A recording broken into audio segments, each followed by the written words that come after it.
What we do is we're a kosher cooking school, so we teach people how to cook for a living. We do recreational programming, private parties, all kinds of fun stuff.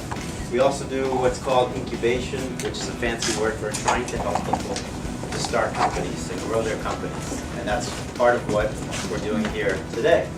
You know, a lot of people think kosher is only the Jewish world, but in fact, it's a huge business. And these are just some key figures: $200 billion in annual sales, 12 billion kosher consumers in the United States, 10 to 15% annual growth a year, and actually 1/3 of all new products introduced on the market are certified kosher.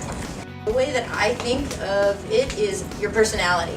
So you really want to think about the idea that you're not just selling challah, and you're not just selling sweets, and you're not just selling gefilte fish, you're selling the experience of eating my gefilte fish. What does that mean? What is the idea of my gefilte fish? What's my personality?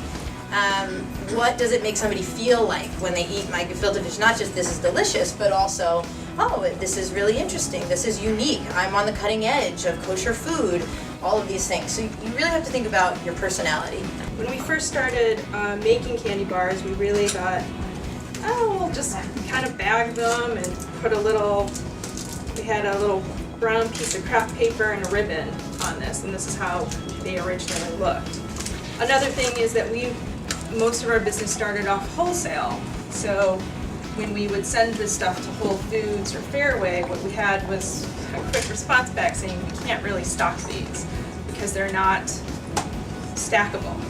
When you're looking at it, you kind of want to be able to sort of map out, okay, that might make sense to do, a small amount at a time, but when you want to be able to amp up, you want to make the transition as smooth as possible. I wanted to make this work, and I loved what I do. And the key to making a business successful is doing something that you really are passionate about. I am passionate about challah baking.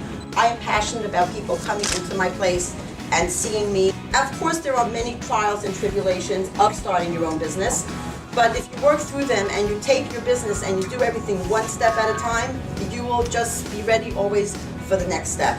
The main thing that someone told me, and it didn't really sit right with me, but they said, you know what, you have to pick one thing, whether it's your kids or your business, you can't do both, and really focus 100% on it. And I don't agree. I don't agree that I have to pick one thing, because realistically, I need to work. In this day and age, I need to work. Everybody's capable. You all just have to, find your balance. But what I would say is, you've got to be prepared. If you want to grow, it can't be you at the stove. It can't be you with every batch. Yeah, true. So basically what you do is you distill it, you come up with a formula, and there's people who can work with you to do that, and then you hand it off if that's the way you want to go.